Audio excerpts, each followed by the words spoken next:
Welcome to the video. In this video I want to take a look at this thing here. This is a gimbal for a GoPro. Now we've already looked at a gimbal on the channel, and in this video we kind of went through and looked at not only the gimbal, but we did a couple of other videos about how you used it and set it up. Now that's getting on for a couple of years old now, and there are much newer, easier to use and set up, and also slightly cheaper gimbals like this one about. So I wanted to get hold of one so that we could take a look at it and see what's good about it, and also do a bit of a comparison with the ones that we've already had a look at.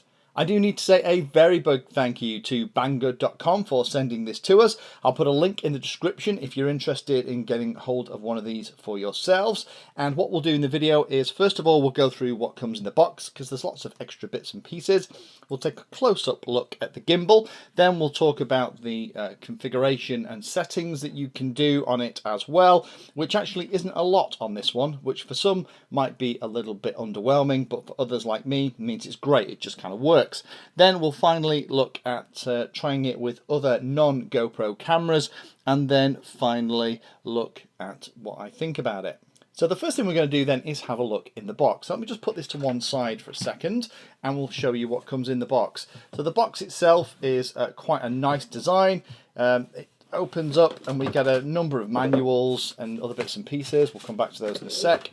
Then in here we have a cable for connecting the gimbal to the PC. There is a spare slot on the control board. Hopefully the camera's picking that up. There's a gap there that you can plug this into.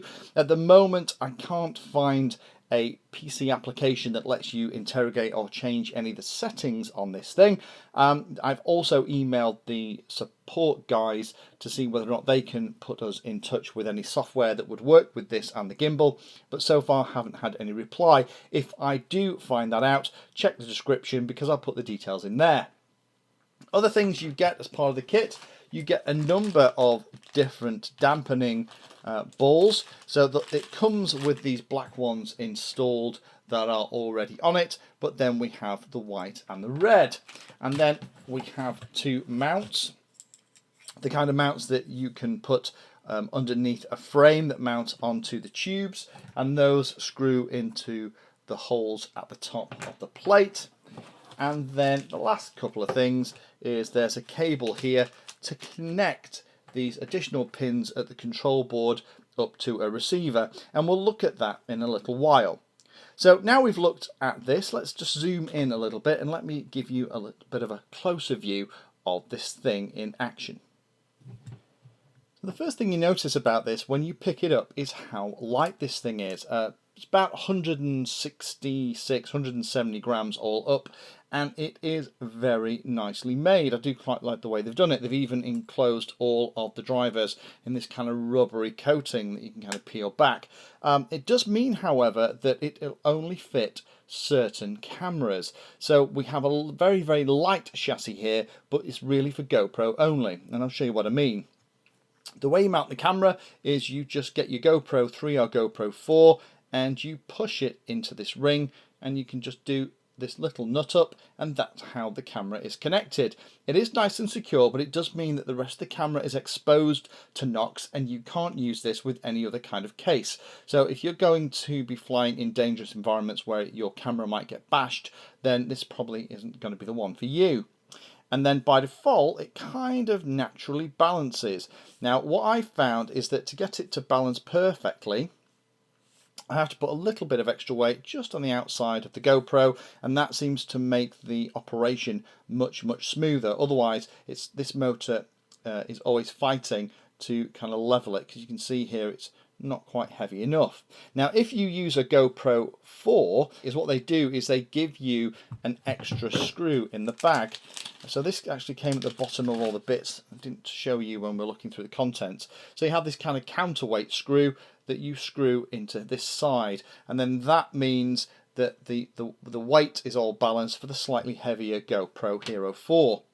Now the other challenge with this, of course, is that if you try and use it with another action camera, so here's something, another one of action cameras, this is actually a Turnigy 2K one, it won't fit. So unfortunately, if it's not a GoPro then this isn't going to work for you unless you modify the mount. Now this front bit that holds the camera on is only held on with a couple of screws, so I don't know if there's maybe potentially going to be other ones around in the future. But popping the GoPro in is really straightforward and easy, and as we said, it's quite light too. The power supply doesn't come with any kind of connector fitted.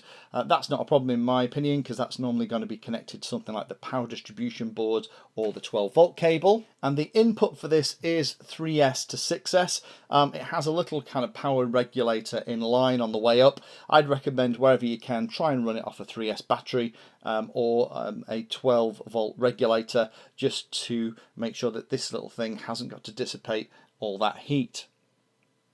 So let's power it on. Let me just put a couple of clamps onto the end of here and I'll show you what it looks like when it's powering on. There's only one LED on this whole thing, and that is here on the control board. When it's flashing, it's calibrating and initializing. When it's on solid, it's ready to rock and roll. So let me very quickly attach some power cables. Do it in a way that they're not going to touch, because that would be bad news. Let me power it up using a 3-cell LiPo. And as soon as I power it up, I've got to hold it steady. And what you can't see is the red light is flashing. And what you've got to do, as it says in the instructions, is keep it level and steady for 15 seconds, and then it will initialize.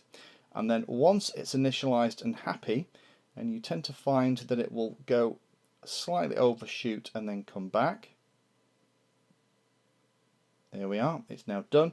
You'll see at the top we have a solid light, and now if I move the gimbal around, that camera isn't moving. Now the great thing about this is it's a 3-axis stabilization system. So the other one we've already looked at on the channel could stabilize if we moved it left, right, backwards and forwards, but this one also stabilizes rotationally as well. So if I twist it, what happens is the camera stays in the orientation it was and then gently comes around to follow exactly where we were. So if you're going to have this under something to do some aerial filming, that is going to be fantastic. So even all of your flying around is all going to be smoothed out via the gimbal, which is great.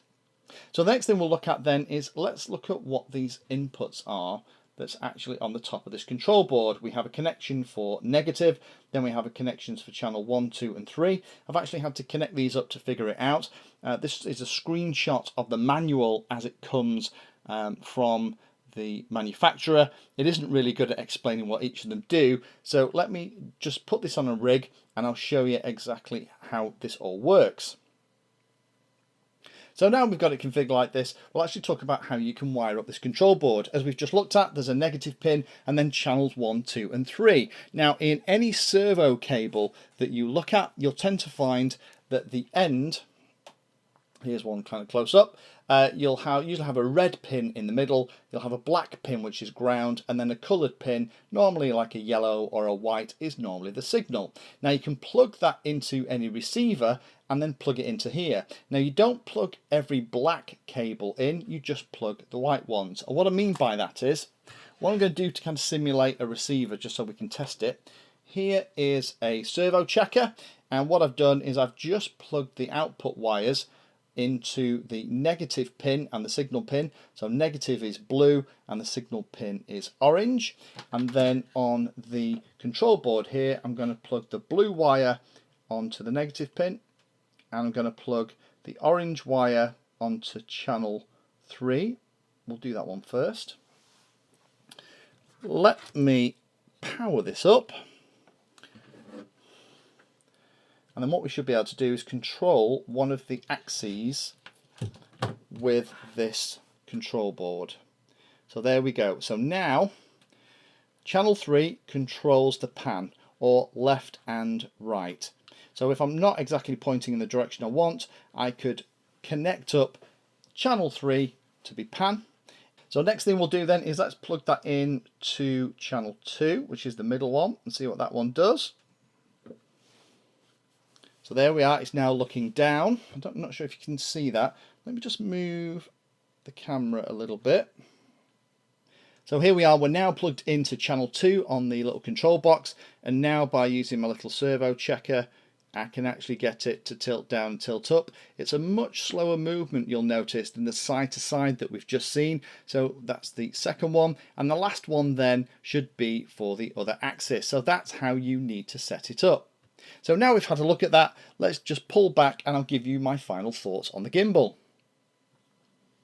So in summary, what do I think? Well, I must admit I do like it. I like the fact that it's nice and light, that it'll accept a wide voltage range, and that it just kind of works. You don't have to do a lot of messing about. The wiring up here is very straightforward, and we now know how each of those works. You just plug one negative pin into the negative, and then channels 3, 2 and 1 go to a corresponding control on your receiver, change the way that it's actually working. It is made for a GoPro Hero 3 or GoPro Hero 4. Unfortunately, that does mean that you're going to struggle to use it with other action cameras, which is a real shame. And the other thing that you have to be careful of is making sure that it is all naturally balanced. You can see it's still slightly too heavy on one side here before you start to use it, because if it isn't naturally balanced, then the motors will always be running and you'll have a bit more current being used and a little bit more jitter on the video that you fancy. The other thing, of course, is that the Hero 3 or the Hero 4 camera that you're using with it is very exposed. If this goes into a crash, then there's nothing around it, there's no plate that it's connected to that's going to absorb some of that problem. And because of the way it connects to the camera, you're going to struggle to also fit some kind of armoured case to it as well. So if you're going to use this, make sure that you have nice, long, sturdy legs on your quad, and that if you do have a problem, the first thing that isn't going to hit the ground isn't going to be your GoPro Hero 3, where you're going to destroy a couple $100 worth of camera if you have a problem. So thanks again to Banggood.com for supplying this. Links in the description. If you're looking for a lightweight skeletal frame 3-axis gyroscope that will work with a GoPro, this is definitely one you should have a look at.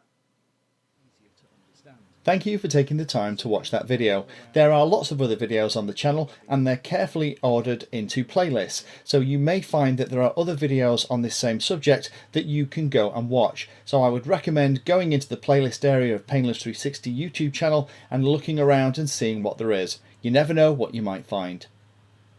Thanks for watching. Please like, subscribe, and happy flying.